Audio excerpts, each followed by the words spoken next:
All right, so welcome to the show. I'm here with Dr. Laura Macisaac. Tell me a little bit about yourself.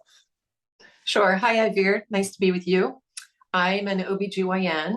I have been working in medical schools for my whole career as faculty, teaching students, residents, fellows, and my specialty is really in reproductive health. I did a fellowship in family planning. Now we have a complex family planning fellowship that's national and ACGME approved. So for OBGYN doctors who want to specialize in contraception, abortion, and public health, that's the fellowship for them. And so I'm one of the teachers for that fellowship. Great, awesome. Well, so today we want to talk about, I think, first trimester bleeding, which is something we see a lot in the emergency department.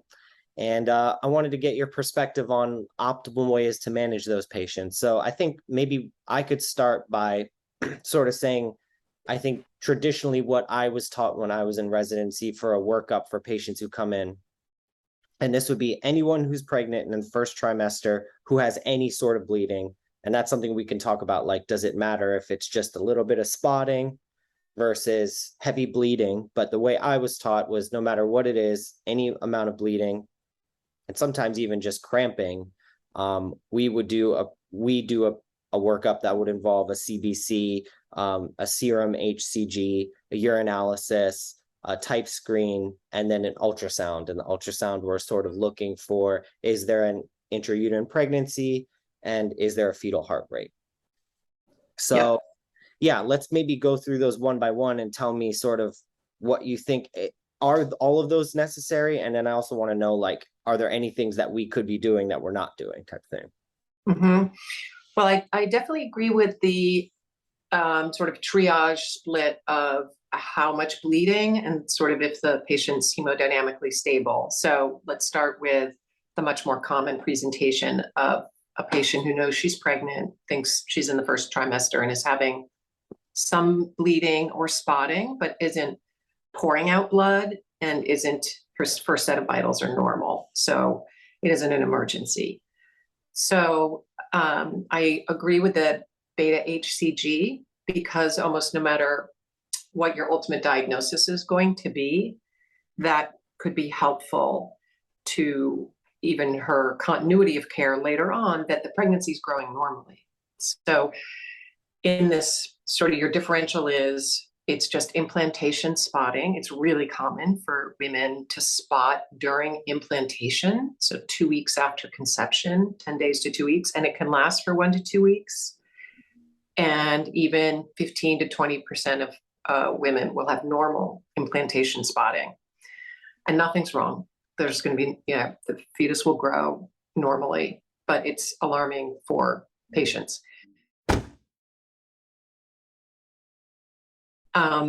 So in those cases, there's still the chance that that spotting is going to herald a miscarriage. And so that's why the beta HCG is going to be useful, because it's going up normally, it's a normal IUP, and if it starts to go down, it's non-viable, it's going to turn into a miscarriage.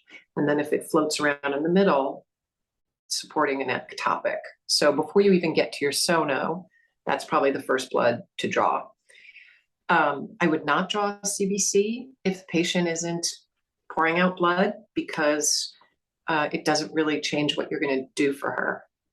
The only caveat to that would be is if after you finish your workup and you've done your ultrasound, if ectopic pregnancy is in the differential, then you might want a CBC, because you're probably going to manage her with medication, methotrexate, and some of those patients do end up bleeding and you need a baseline if you don't have one. But maybe you have one in your system because she's been into care for other primary care stuff. So if you've had a recent CBC or you don't have a suspicion for ectopic, I think it's a waste of money.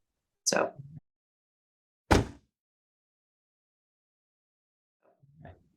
beta HCG and an ultrasound. And then if you're going to be sort of economical and strategic, then that's what I would start with, is the beta. First the history. I know I'm pregnant. I want to be pregnant. I think I'm in the first trimester because either I've had a sono or I'm not, but I'm pretty sure my gestational age and I'm spotting. So HCG will always be helpful. And then the ultrasound, where you've already mentioned the two most important things. It's in the uterus. And if you can determine it's viable because you see a heartbeat. Right. And then at how many weeks do you expect to see a heartbeat? Yep. It depends on your ultrasound machine and your skills, and that you have a vaginal probe. If you have a vaginal probe and you're pretty good at finding the embryo, then you can find it at 6 weeks. You should see it by 7. If you don't see a heartbeat at 7 weeks and you're measuring carefully and you know how to measure a crown rump length, crown to rump, so that's the embryo. If you can measure that well and it's measuring 7 weeks and there's no heartbeat, then it's a non-viable pregnancy.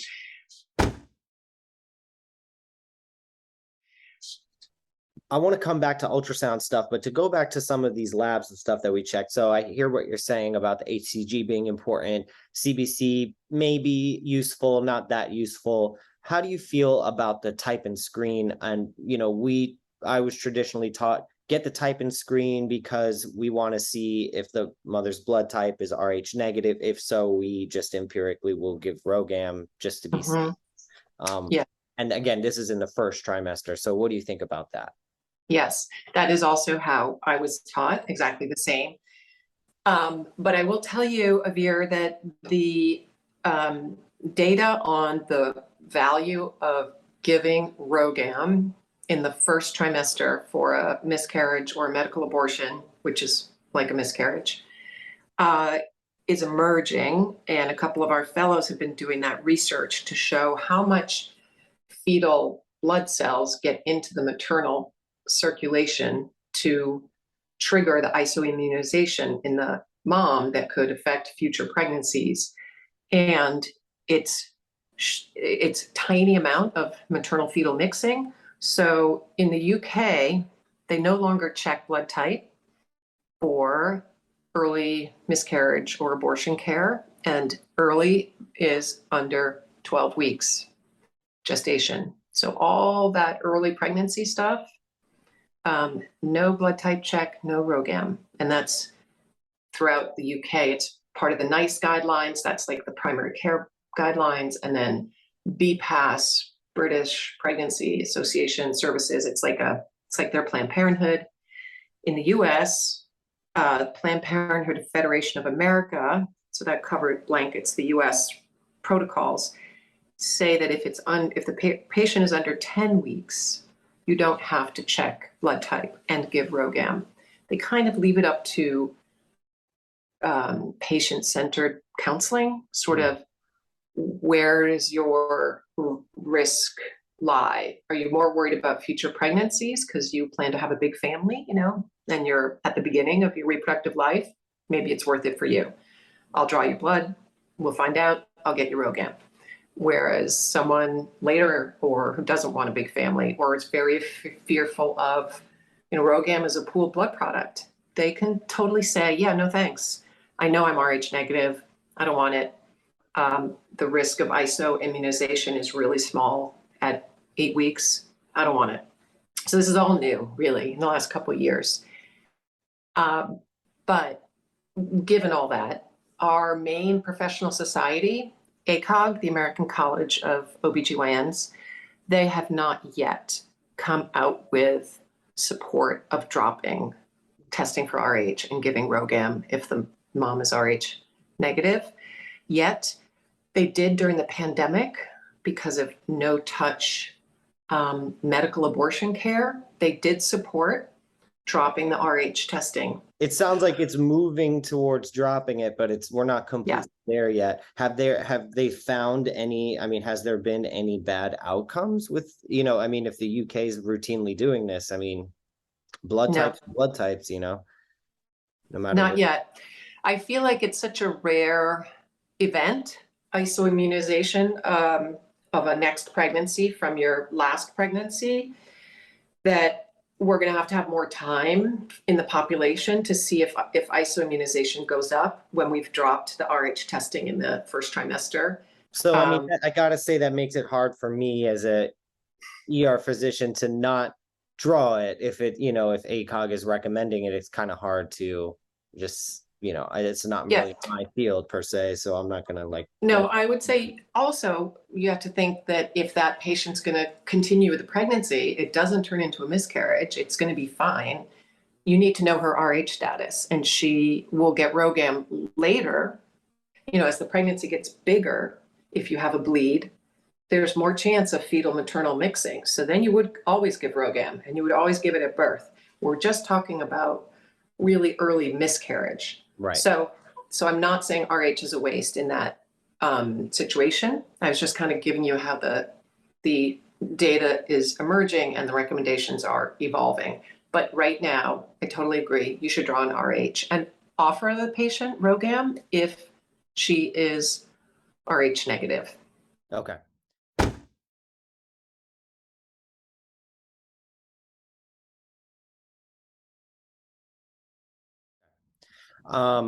Urinalysis looking for, asymptomatic bacteriuria.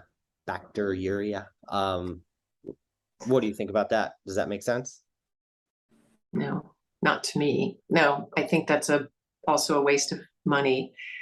Unless the patient has urinary symptoms. But that is what I learned, is that, you are supposed to treat a dirty urine in a pregnant patient, no matter what their symptoms are. I mean, was that prevent? That's because there's an association of UTIs, even asymptomatic, and preterm labor. So throughout pregnancy, we screen the urine and we treat more aggressively than in a non-pregnant woman, because we can stimulate an untreated UTI can be a provoker of preterm contractions, preterm labor.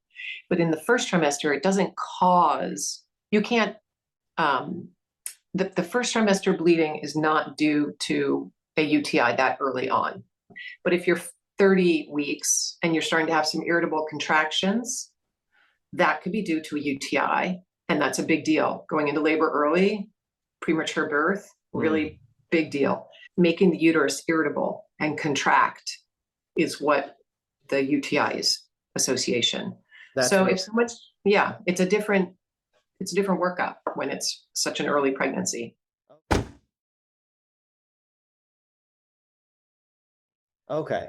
So I guess what I'm taking from this, of the original things I sort of look for, the HCG and the ultrasound are definitely important. Everything else, I'm not sure that I wouldn't do it, but there's some nuance to it that I really wasn't aware of. And that's interesting. Are there things that you would do that I'm not doing? I mean, we're talking about first trimester bleeding, but often that is their first interaction with the healthcare system. Maybe their last for the first trimester.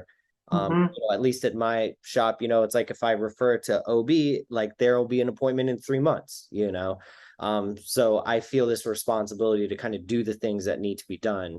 So yeah, let's run through that list of like, what are the other things you would do in the first trimester?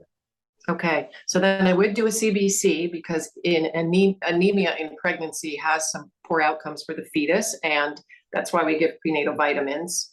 A lot of it is the iron, because the fetus, as it grows, takes away the maternal iron stores. So you need to increase your iron intake for both the mom and the baby to have enough. The folic acid that's in prenatal vitamins, and that role is to reduce neural tube defects. That really has to be preconception. So if someone's already got a pregnancy in the uterus, that ship has sort of sailed to the folic acid prevention. So anemia, we would check for all STIs, HIV, hepatitis B and C, syphilis. So all the blood work you would do for an STI. Then you would do the vaginal cultures, either urine or vaginal, depending on what you have in your ER. The test for GC, chlamydia, and a speculum exam for cervicitis that looks like BV. BV is bacterial vaginosis, is also associated with preterm labor, and PPROM all sorts of upper genital tract infections that can lead to miscarriage and other infectious outcomes. So Did you say B-prom? B-prom? premature rupture of membranes. People Oh. break water. Okay.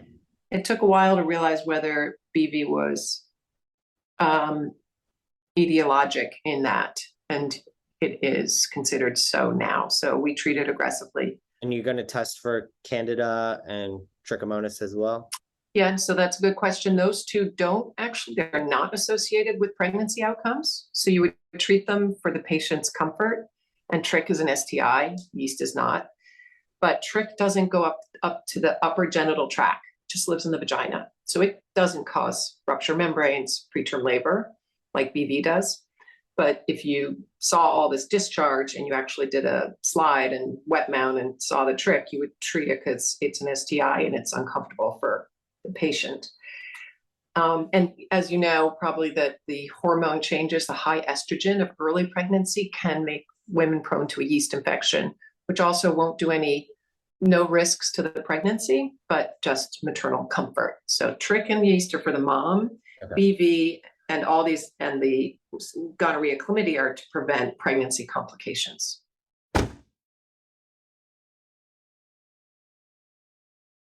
So Okay. we did all the STI stuff. We Yeah. did CBC and a blood type, a UA-CNS, if you're doing a whole prenatal visit, A and UA, a UA.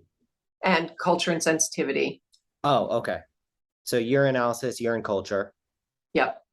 And an ultrasound. And that is it in your first prenatal visit.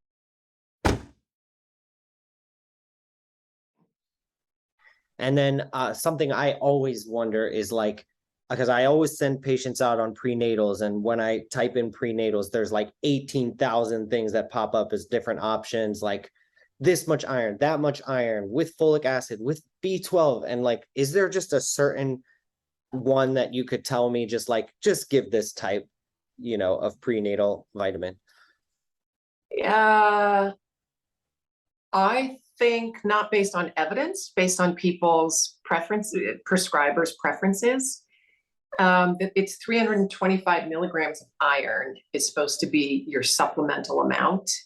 If someone's had a previous pregnancy with a neural tube defect, then we double the amount of folate in this pregnancy's prenatal. But let's just say it's someone first pregnancy.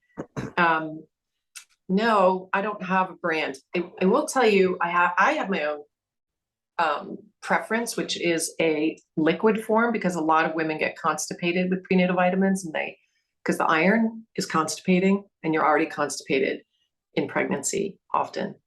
So there is a liquid vitamin, folic acid, and vitamin B's and C's, and vitamin C helps you absorb iron from the gut.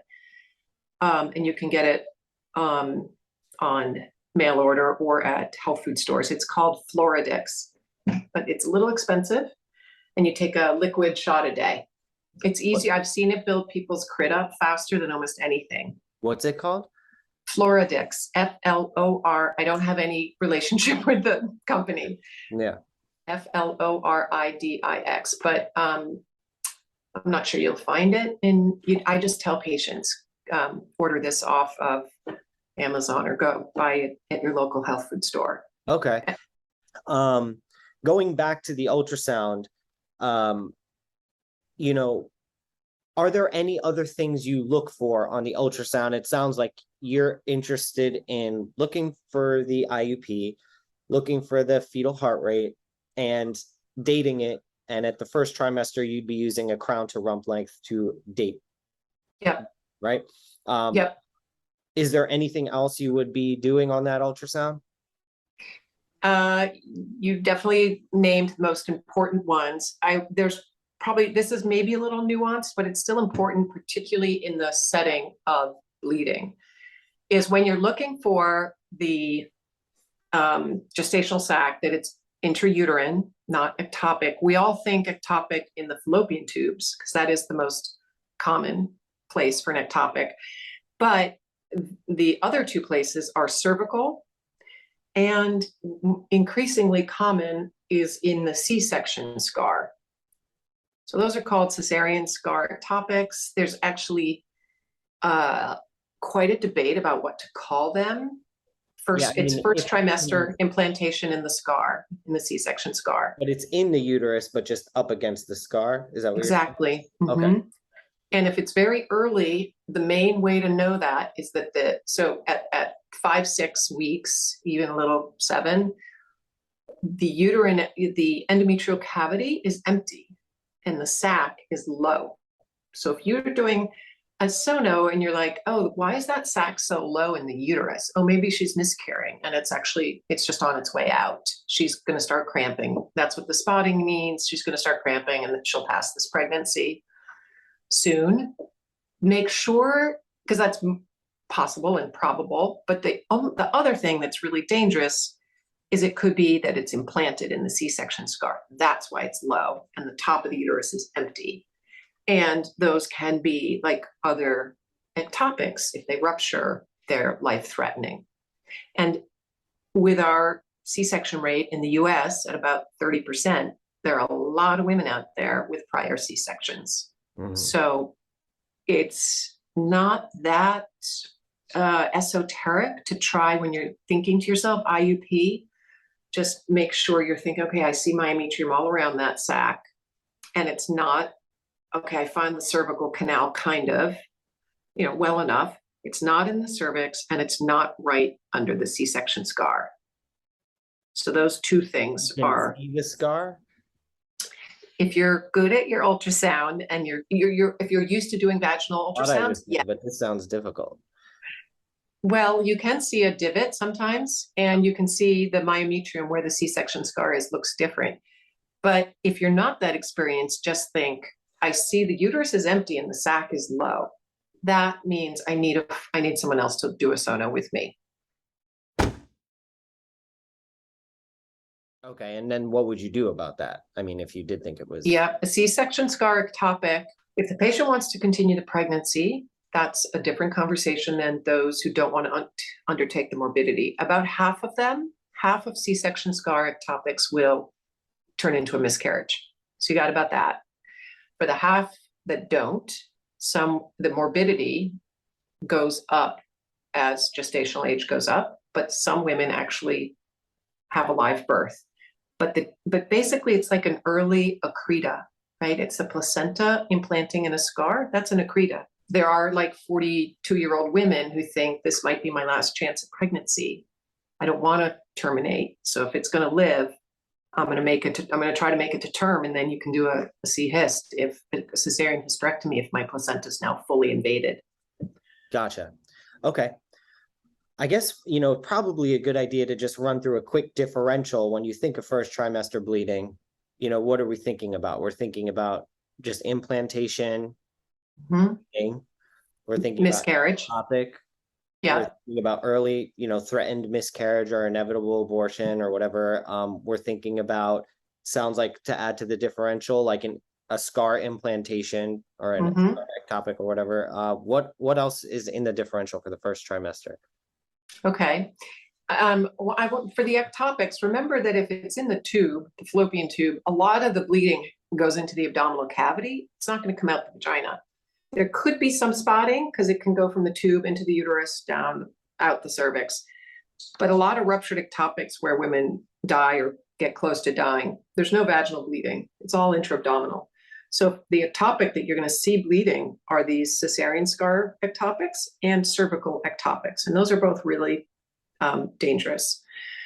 And they're sonographic findings. Now, is that why I was so sort of always taught, like, if someone's in the first trimester, they may not even be bleeding, but they're saying they're having pain and they're cramping, that you should consider this a rule out ectopic until proven otherwise type of thing, because they may be bleeding, into yes.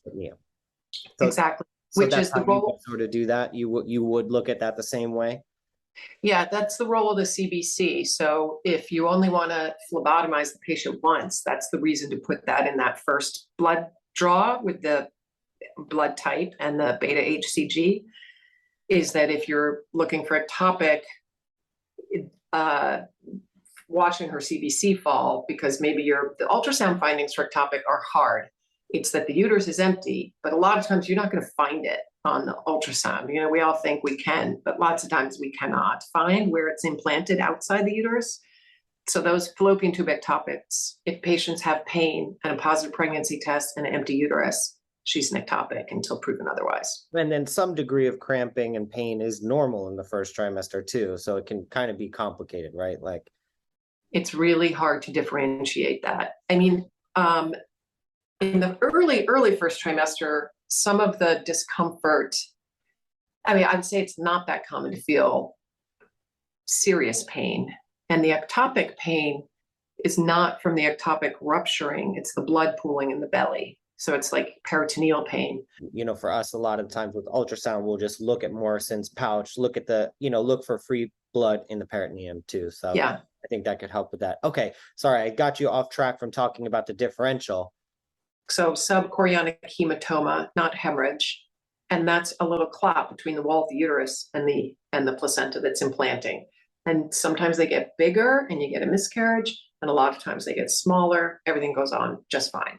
Okay. So, and there's nothing the patient or the doctor can do when you that, right? If it's implantation spotting, if it's a subchorionic hematoma, and the uterus is getting irritable and she's spotting, it's very anxiety inducing for the patient, but there's nothing any of us can do.